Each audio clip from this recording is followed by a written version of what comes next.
Welcome to one of our mini videos.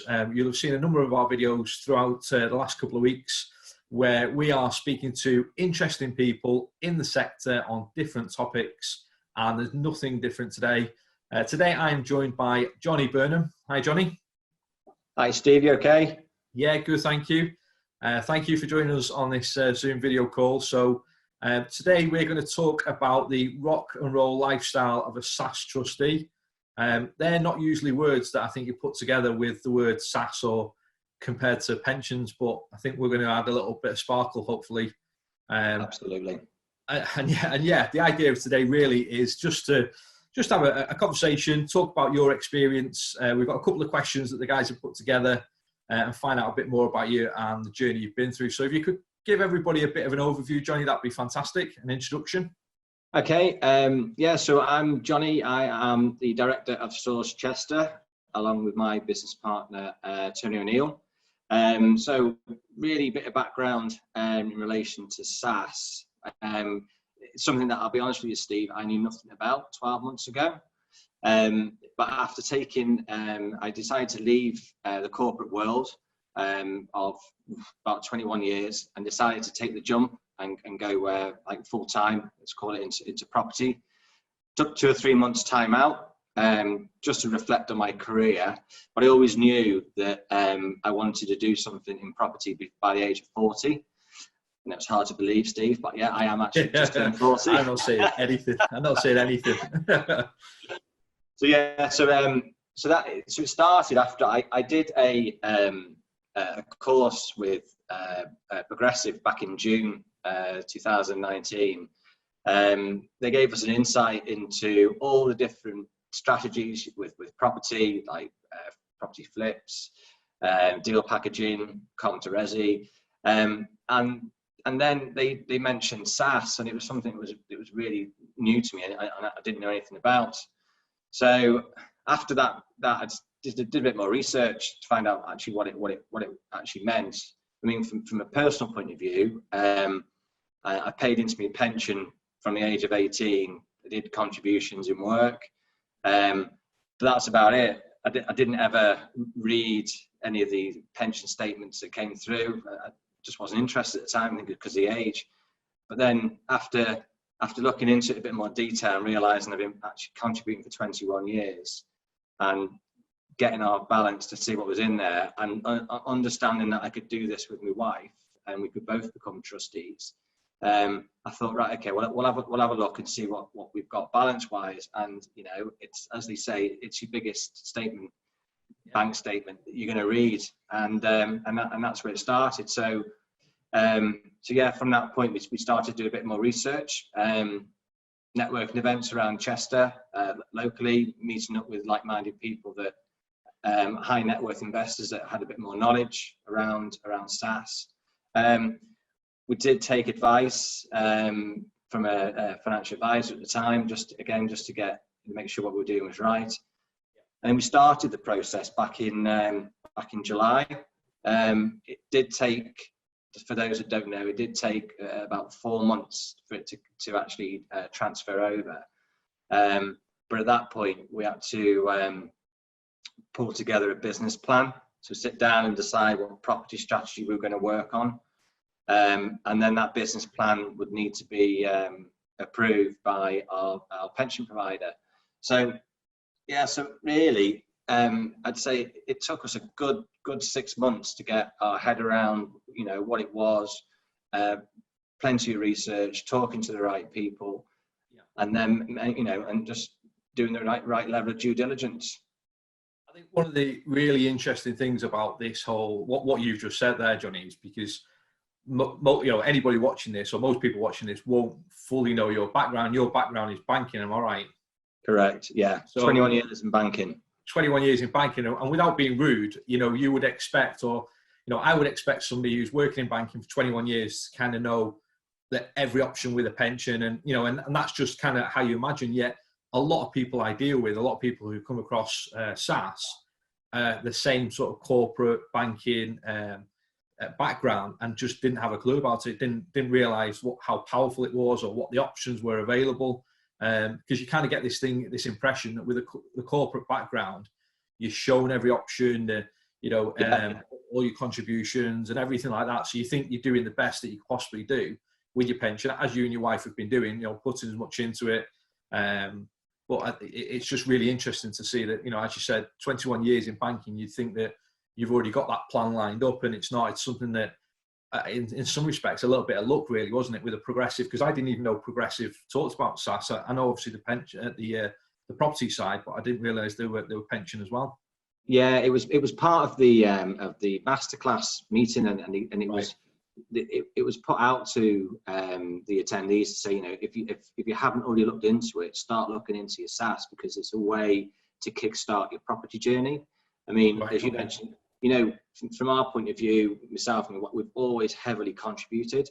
But what the beauty of this now, what we've done is we've created a family pension. It's a multi-generation. It's basically, it's tax efficient. We take control. We manage our own investments, and we do that together. But the fact is, we are passing it down to the boys in years to come, which, from beforehand, and obviously every company is different, but I don't think you can do that with other companies. It just sits with your spouse, not actually down to your dependents. So it's great. It's a great tool.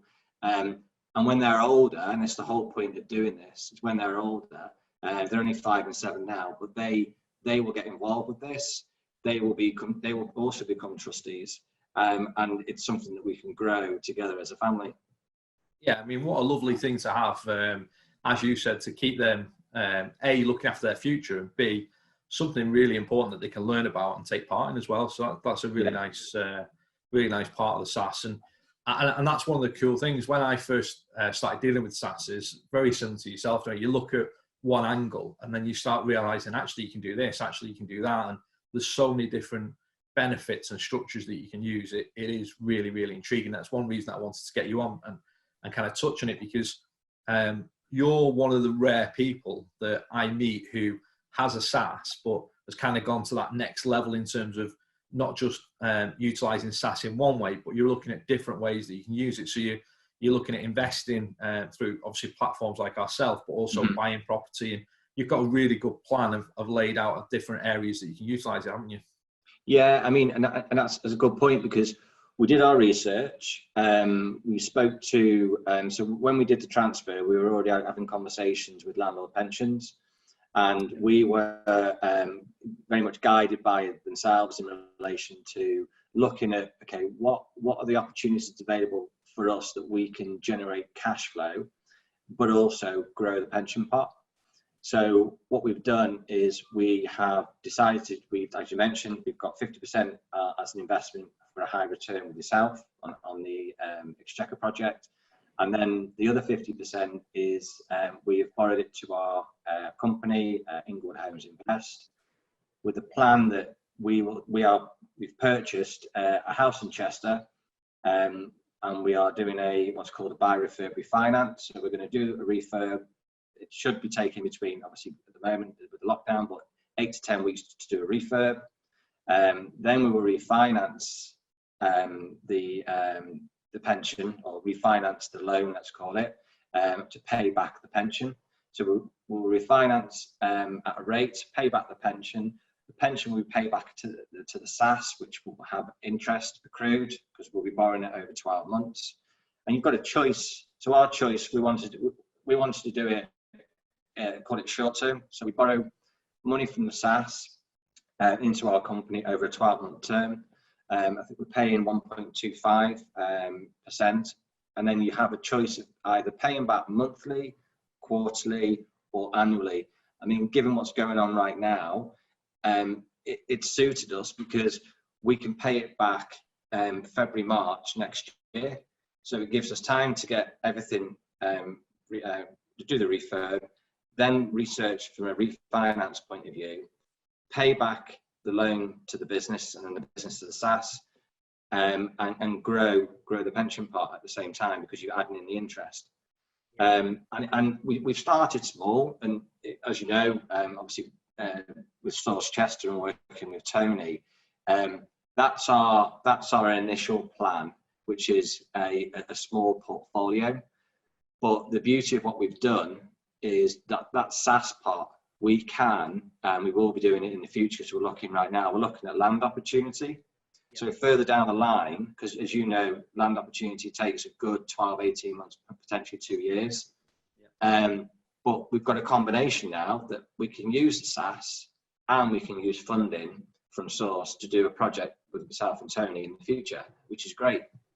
It's a great Yeah, definitely, Johnny. I think another really good point there as well that you've just made is about the timing, because one of the things, I mean, I was having a conversation yesterday with one of our network, and they're looking to lend about 1.3 million. And what they're looking to do, they're actually staging the build process so that they reduce when they're lending the money to reduce the cost, because obviously the longer you've got the money for, the more it costs. Yeah. And, as everybody's aware, bridging finance or finance can be anything, typically 1 to 1.5% per month. So it's expensive. And what you've done is create that kind of, you're giving yourself room to breathe really by having it's flexibility, isn't it? It's the flexibility, yeah, absolutely, yeah. And you've not got a ridiculous rate to repay back. And whatever rate you pay back anyway, it's benefiting you because it goes back into the pension pot as well. So it's a win-win situation in that respect, isn't it? Yeah, absolutely. Fantastic. And so obviously you're in this corporate world. You found out about SSAS. You obviously had a bug for property for some time. I know you're only 21, but it's been a little bit of time. So how did you, or what made you? Because this is probably the biggest bit of or the scariest bit for most people, is taking that leap and saying, right, okay, I'm going to go full time and do this. And you've kind of like done it with some, not aggression, but real force. Because I see the amount of deals that you find, and I know how many you review. It's ridiculous, the amount of things you look at, and obviously with Tony as well. So what made you make that final decision and step and say, right, okay, this is it, I'm going to do it and go for it? I think it comes down to family and having that quality time. I was fortunate in my last employment that I did condensed hours. I had time off with my youngest, and I wanted to do something whereby I can have the flexibility to take the kids to school and pick them up, and be and do a job that I actually love. I mean, before, when I was in my 20s, which wasn't that long ago, I did invest overseas, and I did for about 10 years. So I've always had an interest in property. We sold that about 3 years ago, and decided to do a refurb on a house that we've got today. But we've just sold. We're doing another one. So the house that we've got today, which we did it back in 2014. So fortunately for what we've done with it, and it gave us the bug to do it again. And having a job and a career now whereby you're actually doing something that you love, as in property, then it made sense. So I can do what I can do with the boys. We can work it around from a family point of view, and again, it's something that it's a legacy for them in the future. So having something that you love doing, and also the time to spend with your family, we only get this time once. So, and that's what we're doing. And even with the beauty of doing sourced with Tony, we're both flexible. We can talk to people in the morning. You can talk to people late at night. And I said, and that's the thing. You're not rigid with this 8 till 4, 9 till 5 career. It doesn't feel like a job when, as you say, it's something you love. I think what's put a smile on my face there, Johnny, is had we started the recording 5 minutes earlier when we were both sat here saying, I can't wait for the kids to go back to school. I can't wait for and then for you to start off with, I've done it to spend more time with the kids. I think it'd be a completely different conversation. So I thought it was brilliant. We're all in the same boat. Yeah. Totally. Are there any particular sort of challenges that you'd highlight from kind of moving over and coming more full time into property, or particularly with the SSAS? Is there anything that you'd kind of red flag to people to be aware of? Yeah, I suppose, and you might know this when from your time as well, but getting used to that monthly salary to then going from a regular salary that obviously every month to a salary that's inconsistent when you first start, you've got to make sure that you can plan for that, which again, fortunately, we can. I think working on your own at the start, that can be quite lonely, to be fair, for people to do that, because you're not in that big office environment. That's the beauty of going out to the networking events, which is what we do with the Chester breakfast meeting and also the PIN meetings that we go to. Then we've had to overcome the election, first of all, let's call it, in December. Then we got Brexit. Then we've had COVID-19 and whatever else it throws at us. So there's been, I mean, you couldn't actually think of probably any more challenges than what we've had. First of all, starting a new job, going self-employed, waiting for that first check to come in, which when it does, great, because you get breathing space. But you know, it is daunting, and I think as long as you've got support around you, which I'm quite fortunate that your wife is absolutely from day one has said, if this is what you want to do, go for it, and you know, I'll support you 100%. And family and friends have done exactly the same. But it is daunting, and also from a SSAS point of view, I'd point out that I didn't come, even though I come from a banking background, I didn't come from an investment background, so that the knowledge of all the different investment companies and what they did, and you know, the reviews and recommendations that were given, you don't know any of that, but you do get to know that if you network, and if you're talking to other high net worth investors, as in the likes of Tony and others from the investment meetings in Chester. So it's been great to have that support, but if you didn't have that doing what we're doing, I think you find it quite difficult to keep going. Yeah, I think you're right. I think obviously surrounding yourself with the right people. I think one thing you've done quite well, Johnny, and Tony is probably the master at networking. But you know, I met some of your kind of network in Chester, and you know, great people, great experience, all really want to see everyone to be successful. You know, and it's having that. I think where a lot of people do fail is that, you know, they might go to one networking event and then not be as open or not come back and not see the benefits. Whereas, like anything, you've got to put the time into it, haven't you? You've got to, you know, build those relationships, I suppose I'm looking to say. And I think you guys have done that really well. And if anything, I think your reach is now starting to go a bit wider and a bit wider and a bit wider, because people are seeing consistency from you guys, and obviously, you know, the deal flow as well, which is fantastic. So it's really good stuff. Is there anything I'm gonna especially as the environment that we're in, we've been, I'd say the busiest that we've been is this last 3 weeks, which people thought, oh, actually it's going to go really quiet, but it hasn't for us, because we're constantly getting deals, we're constantly getting phone calls from investors who are, and telling us what we're looking for. So actually, this is actually for us is the busiest time it's been.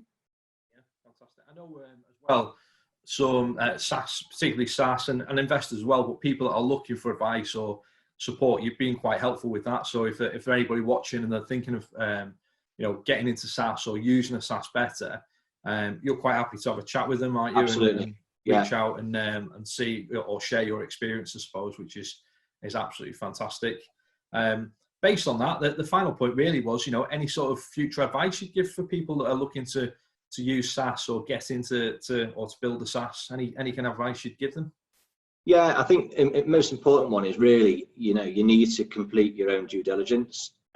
People will give you, and I will talk about my own experience and the provider that I use, but it's important that people do that themselves and take independent financial advice, go to their local networking events and have conversations with SSAS investors that have got really good case studies, but also bad case studies as well. I think that's important to point out, to learn from other people's mistakes. And I'll also say that for me, I did a lot of my research via Mark Stokes's SSAS Pensions book and his webinars, which was really useful because, again, gave you an insight into all the different strategies, the HMRC rules, everything you need to know before you take that leap and do what you do, and make sure it's right for you.